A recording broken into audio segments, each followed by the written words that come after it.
Finally, as promised, special comments on the remarks yesterday by Secretary of State Rice. We already know about her suggestion that the president could just ignore whatever congressional Democrats do about Iraq, just ignore Congress. We know how that game always turns out. Ask President Nixon, ask President Andrew Johnson. But about what the secretary said regarding the prospect of Congress revising or repealing the 2002 authorization of the war in Iraq. And here we go again. From springs spent trying to link Saddam Hussein to 9/11 to summers of cynically manipulated intelligence, through autumns of false patriotism to winters of war, we have had more than 4 years of every cheap trick and every degree of calculated cynicism from an administration filled with three-card Monte players. But the longer Dr. Rice and these other pickpockets of a nation's goodness have walked among us, waving flags and slandering opponents and making true enemies, foreign and domestic, all hat and no cattle all the while, the overriding truth of their occupancy of our highest offices of state has only gradually become clear. As they asked once in that Avis commercial, ever get the feeling some people just stopped trying? Secretary Rumsfeld thought he could equate those who doubted him with Nazi appeasers, without reminding everybody that the actual historical Nazi appeasers in this country in the 1930s were the Republicans.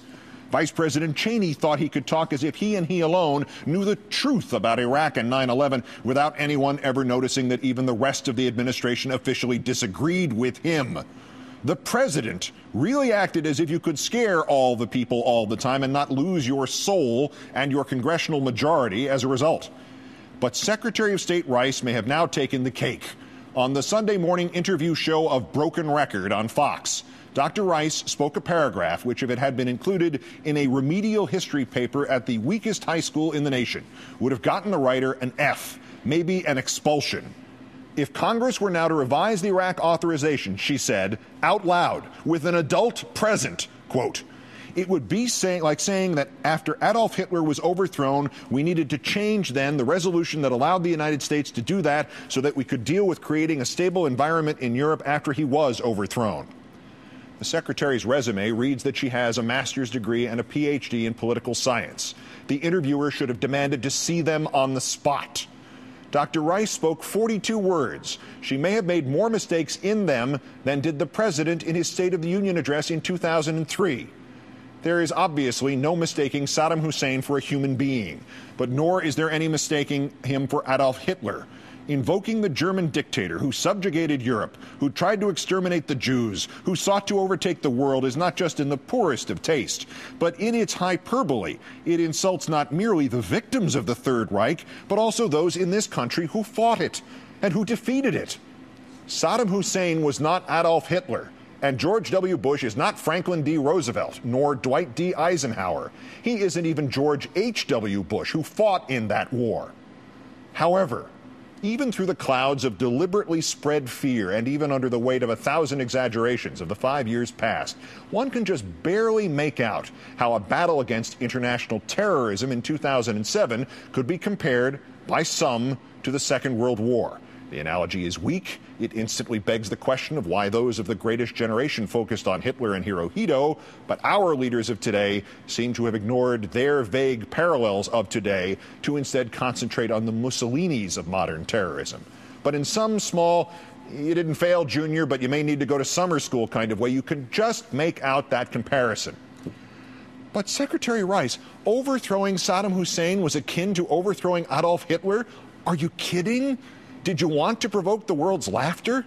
And please, Madam Secretary, if you are going to make that most implausible, dubious, subjective, ridiculous comparison, if you want to be as far off the mark about the Second World War as, say, this pathetic Holocaust denier from Iran, Ahmadinejad, at least get the easily verifiable facts right, the facts whose home through history lie in your own department. The resolution that allowed the United States to overthrow Hitler on the 11th of December, 1941, at 8 o'clock in the morning, two of Hitler's diplomats walked up to the State Department, your office, Secretary Rice, and 90 minutes later they were handing a declaration of war to the chief of the department's European division.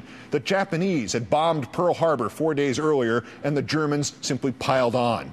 Your predecessors, Dr. Rice, did not spend a year making up phony evidence and mistaking German balloon inflating trucks for mobile germ warfare labs. They didn't pretend the world was ending because a tin pot tyrant could not hand over over the chemical weapons it turned out he had destroyed a decade earlier. The Germans walked up to the front door of our State Department and said, "We're at war." It was in all the papers. And when that war ended, more than 3 horrible years later, our troops and the Russian troops were in Berlin, and we stayed as an occupying force well into the 1950s. As an occupying force, Madam Secretary. If you want to compare what we did to Hitler and in Germany to what we did to Saddam and in Iraq, I'm afraid you're going to have to buy the whole analogy. We were an occupying force in Germany, Dr. Rice, and by your logic, we are now an occupying force in Iraq. And if that's the way you see it, you damn well better come out and tell the American people so. Save your breath telling it to the Iraqis. Most of them already buy that part of the comparison.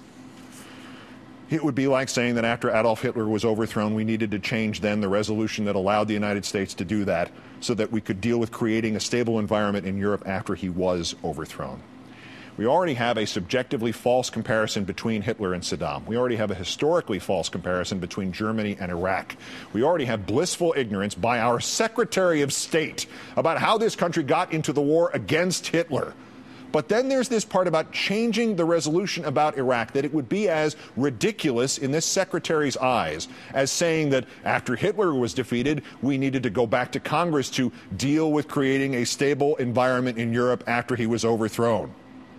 Oh, good grief, Secretary Rice, that's exactly what we did do. We went back to Congress to deal with creating a stable environment in Europe after Hitler was overthrown. It was called the Marshall Plan.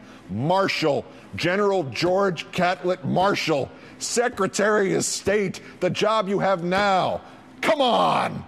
$12,400,000 to stabilize all of Europe economically, to keep the next enemies of freedom, the Russians, out and democracy in? And how do you suppose that happened? The President of the United States went back to Congress and asked it for a new authorization and for the money. And do you have any idea, Madam Secretary, who opposed him when he did that? The Republicans. We've spent enough money in Europe, said Senator Taft of Ohio. We've spent enough of our resources, said former President Hoover. It's time to pull out of there. As they stand up, we'll stand down. This administration has long thought otherwise, but you cannot cherry-pick life, whether life in 2007 or life in the history page marked 1945. You can't keep the facts that fit your prejudices and throw out the ones that destroy your theories.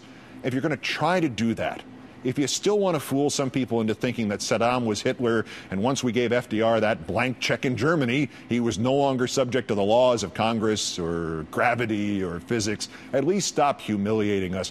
Get your facts straight. Use the Google. You've been on Fox News Sunday, Secretary Rice. That network now has got another show premiering tomorrow night. You could go on that one, too. It might be a better fit. It's called, Are You Smarter Than a Fifth Grader? That's Countdown. I'm Keith Olbermann. Good night and good luck.